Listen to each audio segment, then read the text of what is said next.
Kamias juice! Kamias juice. Yan. Thank you so much, Mami Christy. Wow, ang sarap naman. God bless po. Hello guys, nandito kami ngayon para sa aming Bible Sabi ko nga study. sa inyo eh. Pero meron kaming Kamias juice. Magkitapat lang tayo, magpapalahan tayo. First time ko talaga natikman yung Kamias juice. Promise, ang sarap. Yun lang yung may recipe. Si Sis Christy. Hindi namin alam, basta yan, uminom na lang po kami. Ayan. Ang sarap. Ayun oh, ang dami. Isang picture. Ayun o.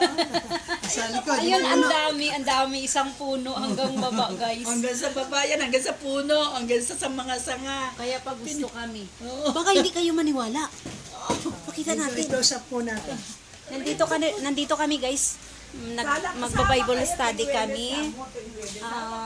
Ayan guys. Oh, ayan. Akala nyo, nagbibiro ako. Ha? Ayan. Kaya yung iniinom namin Kamias juice. God bless. Ang sarap, promise. Daming tanong.